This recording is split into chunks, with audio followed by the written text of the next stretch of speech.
Welcome back to the Vintage New Jersey podcast.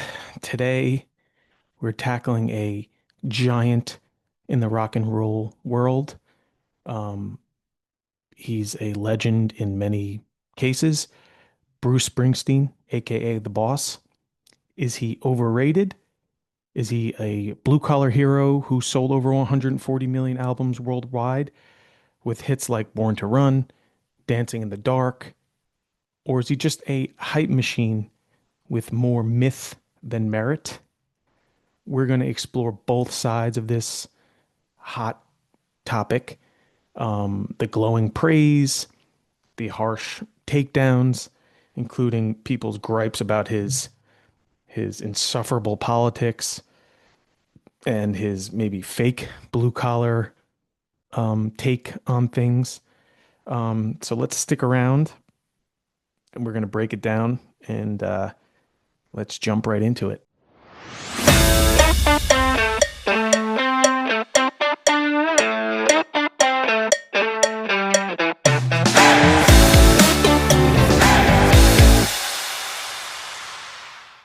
This is my new little setup back here.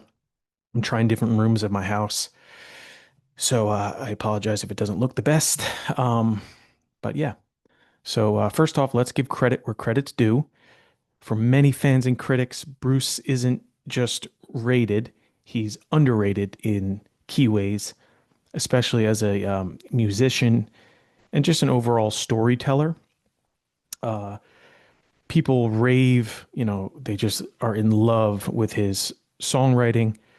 But if you dig deeper, Bruce is he's a master craftsman on the guitar, the harmonica, the piano. He blends, rock, folk music, and soul into like just a big blender of something that's just uniquely American. And you can't take that away from him. I mean, that's awesome. His lyrics paint, vivid pictures of working class life, the struggles, the dreams, the heartbreaks of just everyday people in, Asbury Park, Freehold, and just, New Jersey in general. Albums like Born to Run in 1975 aren't just records, they're like cinematic epics that capture the relentlessness of youth and the promise of the open road and, trying to do better for yourself. And then you can't talk about Bruce without talking about his concerts. I mean, these are legendary. I saw him surprise the stage on at the See Here Now festival back a couple years ago. But yeah, I mean they're just legendary concerts. He's a great performer. He's described by people as transformative. His sweat stories and just marathon sets that last like hours and hours. And when fans leave, they just feel connected to just something bigger, which is great. He's also won, I think, 20 Grammys, which is no small feat. He even won an Oscar for The Streets of Philadelphia and even the Presidential Medal of Freedom for his massive influence. Also, his staying power is just another plus. I mean, the guy is 76 years old. He's still touring, selling out stadiums and arenas. He's dropping albums like Letter to You in 2020 that resonate with themes of loss and resilience. So, he's not just some old, late 60s, 70s, 80s relic rock star. I mean, he's adapted. He's also collaborated with younger artists, tackling modern issues.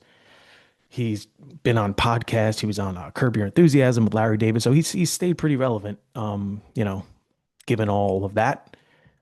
But, and that's a big but, let's flip the script. Not everyone is buying the Boss hype train. And the criticisms are pretty loud and varied.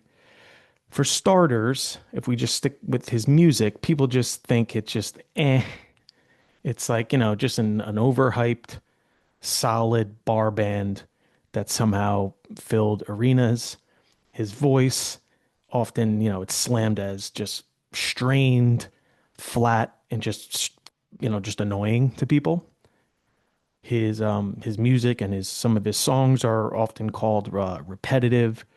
It's just like, okay, we get it. Cars, highways, escaping work, loyalty, heartbreak. It's like the same revisiting emotional landscapes in every song. It's like, we get it. You're a blue collar guy trying to live the dream. The E Street Band, they are, they were accused of playing sloppily, and Born in the USA was seen by detractors as misunderstood anthems. People think it's patriotic, but it's actually a protest song against, I'm sorry, about Vietnam vets' struggles. People also say that he only has a handful of halfway decent tunes, and even those are ruined by his vocals. Others say he's mediocre, who made one decent album in the last like 50 years. Critics argue that his success is more about marketing and regional appeal. He's big in New Jersey and the Northeast, but elsewhere, not so much. And those long shows, they seem like, like an endurance test, not these transcendent experiences. Geez, say that 10 times fast. Then we get to the big one, the politics. This is where it gets heated, and the main reason why people call him overrated and then just flat out stopped liking the guy. Springsteen's outspoken liberalism rubs a lot of people the wrong way. He's openly criticized uh, the police. He's endorsed Obama and Biden and publicly slammed Trump and Bush. So instead of just like staying out of politics, he just leans one side. And then you got the hypocrisy argument. He's portrayed as this, blue collar icon singing about, factory workers and struggling towns while he's living comfortably in his multi-million dollar estates in, Colts Neck and upper echelons of Monmouth County and elsewhere.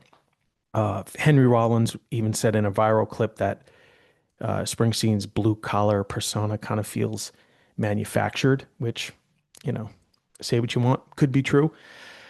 For these critics, the politics simply just amplify the musical complaints, the repetition, the theatrics, the gravely preaching tone, and admiration that turns into just eye rolls. So, where does that leave us? Bruce Springsteen polarizes like few others, hero to some, hack to others. If you're a fan of epic storytelling and live energy, he's essential. If raw vocals and politics piss you off, then yeah, he might be overrated and you just don't like the guy. But ultimately, music is subjective. His legacy as a voice for the American dream endures, but so do the doubts. So, what do you think? Drop your takes in the comments. Like, share, subscribe. I try my best to read and respond to all of them. But yeah, thanks for listening. And until next time, keep the volume up. Message New Jersey podcast.